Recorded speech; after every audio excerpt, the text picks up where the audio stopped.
صحابہ میں ایک نام ایسا ہے جن کو کبھی زندگی میں کوئی شکست نہیں ہوئی، اور وہ نام ہے حضرت خالد بن ولید کا۔ چونکہ انہیں سیف اللہ کہا گیا، اور اللہ کی تلوار کو کون شکست دے سکتا ہے؟ بلکہ حضرت خالد بن ولید کی آرزو تھی کہ میں راہ حق میں شہید کیا جاؤں، لیکن یہ آرزو ان کی پوری نہیں ہو سکی، اور وہ بستر پہ اپنی طبی موت فوت ہوئے، اس لیے کہ اللہ کی تلوار کو کون توڑ سکتا تھا۔ تو حضرت خالد بن ولید جس جنگ میں بھی گئے ہیں انہیں کامیابی ہوئی۔ ایک مرتبہ حضرت خالد بن ولید پر مشکل آ گئی۔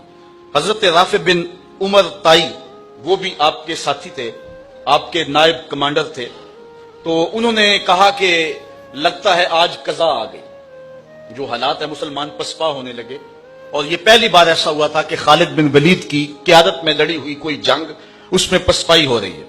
تو حضرت عمر بن رافع الطائی نے کہا کہ لگتا ہے قضا آ گئی ہے۔ تو حضرت خالد بن ولید نے کہا کہ مجھے بھی ایسا ہی لگتا ہے کہ کوئی مشکل بن گئی ہے۔ ادھر یہ پسپا ہو رہے ہیں، ادھر حضرت ابو عبیدہ کو حضور مدینے میں خواب میں ملے اور کہا تم یہاں بیٹھے ہوئے ہو، اللہ کے شیر پہ مشکل بنی ہوئی ہے۔ بس رات کے موقع پہ حضرت ابو عبیدہ نے اعلان کروا دیا، کہا جلدی تیار ہوئے مجاہد، حضرت خالد بن ولید کی مدد کو پہنچنا ہے۔ ایک دم قافلہ تیار ہو گیا، وہ تو ہر وقت تیار رہتے تھے، مجاہد نبی کے راستے کے، حق کی راہوں کے مسافر۔ یہ لشکر تیار ہو کے حضرت ابو عبیدہ کی قیادت کے اندر جب نکلا تو راستے کے اندر انہوں نے ایک منظر دیکھا کہ لشکر سے تھوڑا سا ہٹ کر کے ایک نقاب پوش سوار بھی ساتھ ساتھ چلتا جا رہا ہے۔ تو حضرت ابو عبیدہ نے اپنے جاسوس سے کہا کہ جاؤ اس کو دیکھو یہ کون ہے، اور کچھ لوگ لے جاؤ اور اس کو پکڑ کے لے آؤ۔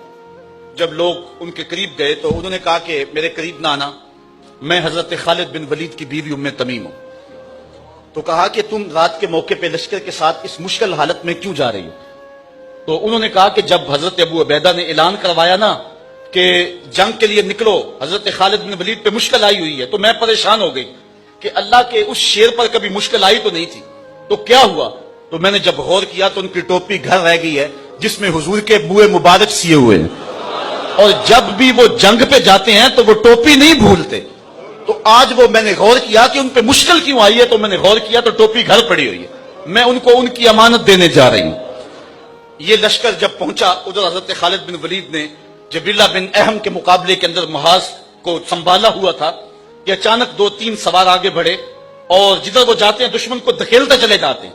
حضرت خالد بن ولید نے دیکھا کہ ایک نقاب پوش سوار بھی ان سواروں میں ہے، تو آپ نے اپنے گھوڑے کو ایڑ لگائی اور آگے بڑھ کے کہا اے نقاب پوش تو کون ہے؟ تیری تلوار کے آگے کوئی ٹھہرتا ہی نہیں ہے۔ تو اس نے تھوڑا سا پردہ سرکایا، کہا مجھے پہچانتے نہیں؟ آنا زوجتو کا ام تمیم، میں تمہاری بیوی ام تمیم ہوں، اور تم حضور کے بالوں والی ٹوپی بھول آئے تھے تو میں دینے آئی ہوں۔ اور پھر آگے بڑھ کے ان کو ٹوپی دی۔ حضرت خالد بن ولید نے ٹوپی سر پہ رکھی، اللہ نے اسی دن پتہ عطا فرمایا۔